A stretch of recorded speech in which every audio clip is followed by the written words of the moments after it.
मध्य प्रदेश को लोग यूं ही अजब और गजब नहीं कहते। यहाँ कारनामे ही ऐसे ऐसे होते हैं कि मुंह से अपने आप ही निकल जाता है।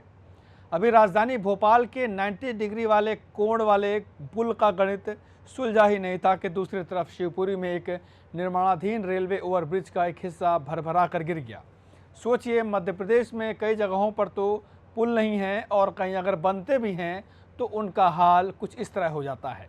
खैर, जो पुल गिरा है उसे 80 करोड़ की लागत से बनाया जा रहा था। 80 करोड़, सोचिए। और इसके भूमि पूजन में आए थे माननीय केंद्रीय मंत्री ज्योतिरादित्य सिंधिया। अरे जनाब, ये तो सरकारें गिरा देते हैं, फिर पुल की क्या बिसात। अभी पिछले महीने ही बनना शुरू हुआ था। इस हादसे में 6 मजदूर घायल हुए हैं। आप सोचिए, कोई पुल 80 करोड़ की लागत से बन रहा हो और वो भर कर गिर जाए। जाहिर सी बात है, भ्रष्टाचार का सीमेंट और ईंट होगी तो यही हाल होगा। हादसे के बाद मध्य प्रदेश लोक निर्माण विभाग यानी एमपी पीडब्ल्यूडी और ठेकेदार कंपनी पर सवाल उठ रहे हैं। हादसा रविवार दोपहर करीब 1 बजे शिवपुरी जिले के पोहरी राजमार्ग पर बस स्टैंड और रेलवे लेवल क्रॉसिंग के पास हुआ था। इसे बनाने वाली कंपनी का नाम है शुभम कंस्ट्रक्शन। हादसे के समय मजदूर ब्रिज पर कंक्रीट डालने का काम कर रहे थे। अचानक स्लैब का एक हिस्सा ढह गया, जिसके नीचे 6 मजदूर दब गए। पुलिस और स्थानीय प्रशासन ने तुरंत बचाव कार्य किया और घायल मजदूरों को मलबे से निकालकर अस्पताल पहुंचाया।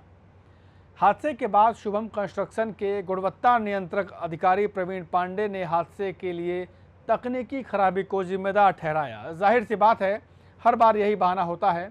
उन्होंने बताया कि कंक्रीट डालने के दौरान अनुमति से अधिक कंपन यानी कि वाइब्रेशन का उपयोग किया गया, जिसके कारण संरचना अस्थिर होकर ढह गई। अरे जनाब, जो भी हुआ हो, सीधे सीधे अपनी गलती मानिए ना। घटना के बाद सरकार और विभागों की तरफ से यही लीपापोती वाले बयान दिए जाते हैं। कोई नई बात नहीं है। एक सवाल ये कि जहां पर स्लैब में अगर दरारें थीं तो वहां मजदूरों को काम करने क्यों भेजा गया, ये बड़ा सवाल है। इसे लेकर अब शुभम कंस्ट्रक्शन की कार्यप्रणाली और निर्माण सामग्री की गुणवत्ता पर सवाल उठ रहे हैं। सोशल मीडिया पर कई यूजर्स ने इस हादसे को भ्रष्टाचार और लापरवाही का परिणाम बताया है। एक यूजर ने लिखा है कि लोहे सीमेंट की क्वालिटी इतनी शानदार थी कि पुल खुद ब खुद शर्म के मारे धराशायी हो गई।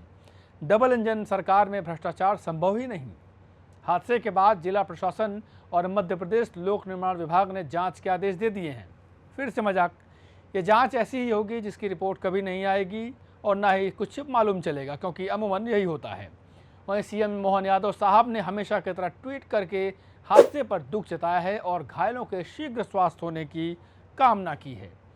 इस प्रदेश में और देश में यही होता आया है। हादसे हो जाते हैं, उस वक्त तो खूब गहमा गहमी और जांच की बात होती है, लेकिन हमेशा की तरह सरकार भी भूल जाती है और जनता भी। इतने सालों में कुछ नहीं बदला है। नमस्कार।